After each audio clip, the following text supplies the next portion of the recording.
Welcome back. దారుణంగా ఓడిపోయాం, విపక్షంలో ఉన్నాం, మళ్ళీ పవర్లోకి రావాలి, అందరూ యాక్టివ్గా పనిచేయాలి, లేకపోతే మీ ఇష్టం, ఆల్టర్నేట్ చూసుకుంటానని చెప్పి అన్నంత పని చేస్తారంట వైసీపీ అధినేత Jagan. No friendship, no relatives, no emotions, only party అంటున్నారట. పార్టీ బాగుంటే అందరం బాగుంటాం, అలా ఉండాలంటే ఫీల్డ్లో ఉండాల్సిందేనని ఆర్డర్స్ పాస్ చేస్తున్నారట.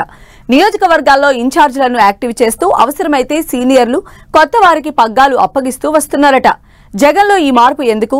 సొంత ఇలాకాలో ప్రక్షాళన మొదలుపెట్టారా? రైల్వే కోడూరు వైసీపీకి కొత్త ఇన్ఛార్జ్ రాబోతున్నారా? స్థానిక పోరులోపు కోడూరులో ఫ్యాన్ పార్టీకి కొత్త నాయకత్వం. తన స్నేహితుడు కొరముట్లకు జగన్ రెస్ట్ ఇవ్వబోతున్నారా? ఇన్ఛార్జ్ రేసులో కోడూరు వైస్ ఎంపీపీ రామిరెడ్డి ధ్వజారెడ్డి. డీలిమిటేషన్తో ఎస్సీ రిజర్వ్ నుంచి జనరల్ కాబోతున్న కోడూరు. ఆ మధ్య ఎమ్మిగనూరు, మొన్న జమ్మలమడుగు, ఇప్పుడు రైల్వే కోడూరు. సీమలో తిరిగి అదే స్థాయి బౌన్స్ బ్యాక్ అయ్యేందుకు వైసీపీ అధినేత జగన్ రూట్ మారుస్తున్నారట. పోగొట్టుకున్న చోటే వెతుక్కునే ప్రయత్నంలో ఉన్నారట. ఒక్కో నియోజకవర్గంలో రిపేర్ షురూ చేసినట్లు టాక్ వినిపిస్తోంది. పార్టీ ఫస్ట్, ఫ్రెండ్షిప్ నెక్స్ట్ అన్నట్లుగా పనిచేసే వాళ్లకే పార్టీ బాధ్యతలు అప్పగిస్తూ చాప కింద నీరులాగా ప్రక్షాళన చేస్తున్నారట జగన్. కడప జిల్లాపై అయితే జగన్ సీరియస్ ఫోకస్ పెట్టారని అంటున్నారు. జిల్లాలో తన స్నేహితుడిని కాదని కొత్త నేతకు నియోజకవర్గ పగ్గాలు అప్పచెప్తారన్న ప్రచారం జరుగుతోంది. డీలిమిటేషన్ జరిగితే ఎస్సీ రిజర్వ్డ్ గా ఉన్న ఆ స్థానం జనరల్ కేటగిరీకి మారుతోందట. దీంతో ఆ సీటులో ఇన్ఛార్జ్ మార్పు కోసం వైసీపీ అధిష్టానం చర్యలు చేపడుతున్నట్లు టాక్. ముమ్మడి కడప జిల్లాలో వైసీపీకి అత్యంత కీలకమైన నియోజకవర్గం రైల్వే కోడూరు. రాజకీయాలను శాసించగలిగే ప్రాంతంగా కోడూరుకు పేరుంది. కోడూరులో వైసీపీకి మంచి పట్టు ఉంది. జగన్ రాజకీయాల్లోకి అడుగుపెట్టిన నాటి నుంచి ఆయనతోనే ప్రయాణించిన నేతల్లో కోడూరు మాజీ ఎమ్మెల్యే కొరముట్ల శ్రీనివాసులు ఒకరు. వరుసగా 3 ఎన్నికల్లో గెలిచి హ్యాట్రిక్ కొట్టిన కొరముట్ల 2024 ఎన్నికల్లో మొదటిసారి రాజకీయాల్లో అడుగుపెట్టిన జనసేన నేత అరవ శ్రీధర్ చేతిలో ఓడిపోయారు. ఓటమి తర్వాత జనాలకు అందుబాటులో లేకుండా బెంగుళూరు, తిరుపతికి పరిమితమయ్యారట కొరముట్ల.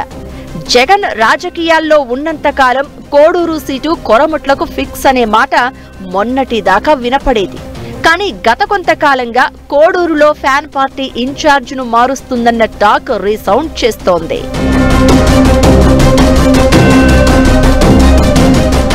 హ్యాట్రిక్ ఎమ్మెల్యేగా పేరున్న మాజీ ఎమ్మెల్యే కొరముట్ల శ్రీనివాసులు ప్రస్తుతం రైల్వే కోడూరు వైసీపీ ఇన్ఛార్జ్ గా ఉన్నారు.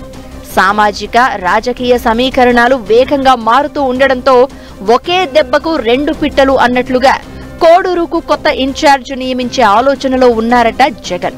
2026లో జనాభా ప్రాతిపదికన నియోజకవర్గ రిజర్వేషన్లు మారితే కోడూరు జనరల్ కేటగిరీకి మారే ఛాన్స్ ఉందంటున్నారు.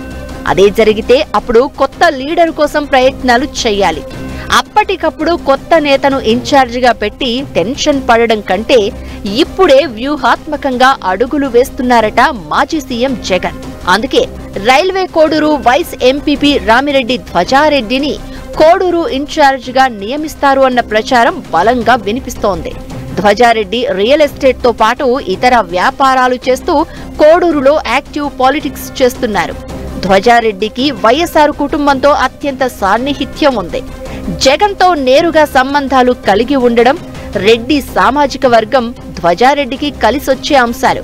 అయితే అధికార పార్టీలో జనసేన తరపున ఎమ్మెల్యే అరవ శ్రీధర్ ఉన్న టీడీపీ ఇన్ఛార్జ్ ముక్కా రూపానందరెడ్డి చక్రం తిప్పుతున్నారు.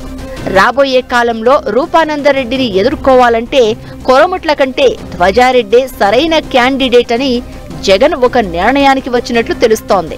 నియోజకవర్గ వ్యాప్తంగా అనధికారికంగా ధ్వజారెడ్డి పర్యటిస్తూ ఉండడం కూడా ఇన్ఛార్జ్ మార్పుపై ఊహాగానాలు ఎక్కువయ్యాయి.